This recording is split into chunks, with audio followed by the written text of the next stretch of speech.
উপজেলা পরিষদ নির্বাচনে দলীয় প্রতীক না থাকায় দলের সিদ্ধান্ত অমান্যকারীদের বিষয়ে কঠোর কোনো সিদ্ধান্তে যেতে পারছে না আওয়ামী লীগ। ভোটকে প্রশ্নের ঊর্ধ্বে রাখতে মন্ত্রী ও সংসদ সদস্যদের স্বজনদেরকে মনোনয়নপত্র প্রত্যাহারের নির্দেশ দেওয়া হলেও তা মানেননি অধিকাংশ প্রার্থী। বিস্তারিত জানাচ্ছেন ফারজানা শোভা। ওয়ালটন ফ্রিজ কিনে অনেকের মতো আপনিও হয়ে যেতে পারেন মিলেনিয়াল।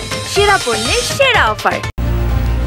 আসন্ন উপজেলা নির্বাচনকে অবাধ, সুষ্ঠু ও প্রভাবমুক্ত রাখতে আওয়ামী লীগের মন্ত্রী এমপিদের আত্মীয় স্বজনদেরকে প্রার্থী হতে নিষেধ করেছেন দলীয় সভাপতি প্রধানমন্ত্রী শেখ হাসিনা। নির্দেশ না মানলে সময় মতো দলীয় ব্যবস্থা নেওয়া হবে বলে বারবার হুঁশিয়ারিও উচ্চারণ করেছেন আওয়ামী লীগ সাধারণ সম্পাদক ওবায়দুল কাদের। কিন্তু বিভিন্নভাবে চেষ্টা করেও মন্ত্রী এমপিদের আত্মীয় স্বজনকে উপজেলা নির্বাচনের প্রতিদ্বন্দ্বিতা থেকে সরানো সম্ভব হয়নি। কেউ কেউ পরিকল্পিতভাবে তাদের অনুগতদের প্রার্থী করেছেন। ফলে নির্বাচনে নিজেদের প্রার্থীর পক্ষে স্থানীয় প্রশাসনের উপর প্রত্যক্ষ পরোক্ষ প্রভাব খাটাতে পারেন মন্ত্রী এমপিরা, এমন আশঙ্কা রয়ে যাচ্ছে। এ নিয়ে দফায় দফায় সাংগঠনিক সম্পাদকদের সাথে আলোচনা করেন দলের নীতি নির্ধারকরা। সিদ্ধান্ত না মানলে দলের মধ্যে দ্বন্দ্ব কোন্দল বাড়বে বলেও শঙ্কা করছেন তারা। শান্তিপূর্ণ ও উৎসবমুখর পরিবেশে অনুষ্ঠিত হয়, সেই জন্যই এই নির্দেশনা, এবং কেউ যাতে প্রভাব বিস্তার করতে না পারে এবং নির্বাচনকে কেউ যাতে প্রশ্নবিদ্ধ করতে না পারে এবং নির্বাচন নিয়ে যাতে কেউ বিতর্ক করার চেষ্টা করতে না পারে, সেই লক্ষ্যেই এই নির্দেশনা। তবে বাস্তবে মাত্র ২-৩টি উপজেলায় মন্ত্রী ও সংসদ সদস্যের পরিবারের সদস্যরা মনোনয়ন প্রত্যাহার করলেও অন্যখানে দলীয় প্রধানের নির্দেশ মানছেন না কেউই। আমরা সাংগঠনিক সম্পাদক সেই বিষয়টা জেলায় আমরা যোগাযোগ করেছি, সংসদ সদস্য এবং মন্ত্রী মহোদয়দের সাথে যোগাযোগ করেছি। অনেকে উদ্যোগ করেছেন, অনেকে করেননি। অনেকে বলছে যে আমরা মনোনয়ন জমা দেওয়ার পরেই সিদ্ধান্তটা এসেছে, এটাও ঠিক।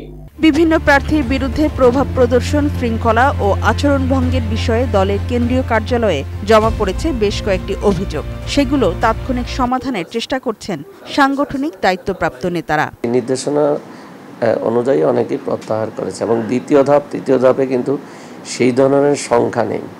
এটার সংখ্যা একেবারেই কমে এসেছে। যারা আচরণবিধি লঙ্ঘন করবে, যারা নির্বাচনকে প্রভাবিত করার চেষ্টা করবে, তাদের বিরুদ্ধে নির্বাচন কমিশন কঠিন এবং কঠোর ব্যবস্থা গ্রহণ করবে এবং সেই ক্ষেত্রে দল আমরা তাদেরকে সেই সহযোগিতা করব। দল থেকে মনোনয়ন দিলে না, সে যদি কেউ যদি সিদ্ধান্ত না মানত তাহলে বলা যাইতো যে আমরা সাংগঠনিক সিদ্ধান্ত নেব।